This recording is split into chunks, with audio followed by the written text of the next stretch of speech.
அறப்போர் இயக்கம் வெளியிட்ட முதல் வீடியோல சசிகலா மற்றும் அவங்க குடும்பத்தினர் எந்தெந்த நிறுவனங்களுக்கு பினாமியா இருந்தாங்க அந்த 43 நிறுவனங்களோட பட்டியலை பார்த்தோம்.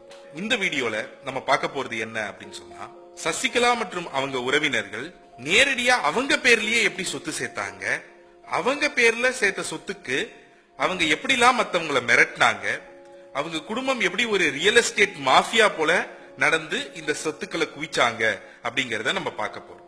இதுக்கு ஒரு உதாரணமா நம்ம எதை பார்க்கலாம் அப்படின்னு சொன்னா, பிரபல இசையமைப்பாளர் கங்கை அமரன் நம்ம சென்னையில OMR ரோட்ல பயனூர் அப்படிங்கிற ஒரு இடத்துல 22 ஏக்கர் ஃபார்ம் ஹவுஸ் வச்சிருந்தாரு. 1994ல சசிகலாவுடைய அக்கா மகன் பாஸ்கரன் ஃபார்ம் ஹவுஸ பார்த்துட்டு கங்கை அமரனை கூட்டிட்டு போயிட்டு முதலமைச்சர் உங்களை பார்க்கணும்னு சொல்றாங்க அப்படின்னு சொல்லி போயஸ் கார்டனுக்கு கூட்டு போறாரு. அங்க கூட்டு போய் சசிகலா கங்கை அமரனை சந்திக்கிறாங்க.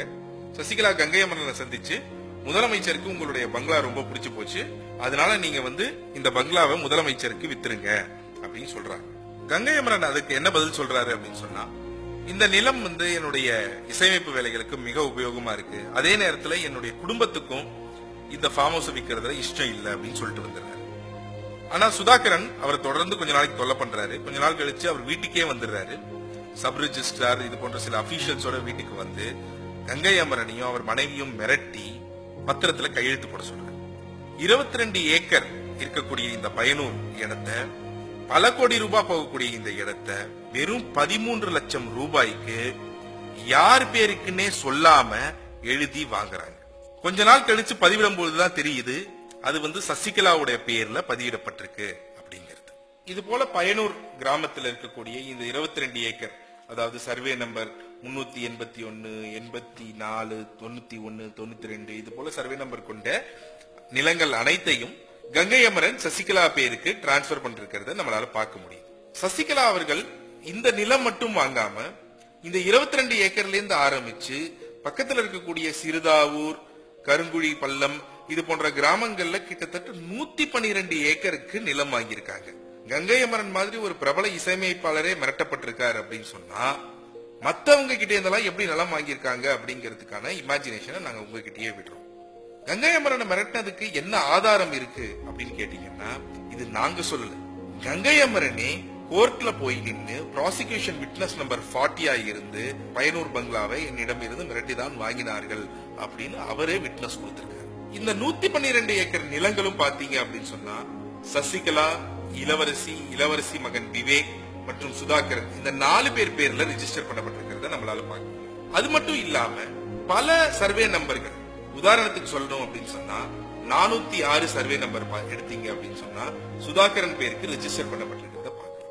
ஆனா இதையே நீங்க தமிழ்நாடு ரெஜிஸ்ட்ரேஷன் வெப்சைட்ல போய் இந்த சிறுதாவூர் கிராமத்துல இருக்கக்கூடிய இந்த 406 சர்வே நம்பரை பார்த்தீங்க அப்படின்னு சொன்னா மிக தெளிவாக இது ஒரு அரசாங்க குளம் அப்படின்னு மார்க் பண்ணப்பட்டிருக்கு. அதே மாதிரி 345 சப்செக்ஷன் 1 அதை பாத்தீங்கன்னாலும் அரசாங்க நிலம். அப்போ இந்த அரசாங்க நிலம்லாமும் ஆக்கிரமிக்கப்பட்டு சுதாகரன் பேர்ல ரெஜிஸ்டர் பண்ணப்பட்டிருக்கு. ஆக இந்த 112 ஏக்கருடைய இன்றைய மதிப்பு என்னன்னு பாத்தீங்க அப்படின்னு சொன்னா 300 கோடியை தாண்டி. இந்த 112 ஏக்கர் நிலம் இன்னைக்கு ஒரு கோட்டை போல பாதுகாக்கப்படும். இந்த இடத்தை பார்க்கலாம்னு போனப்போ நாங்க என்ன பார்த்தோம்னு சொன்னா, வாசல்ல மட்டும் கிட்டத்தட்ட 15 இருந்து 20 போலீஸ் நிக்கிறத பார்க்க முடியும்.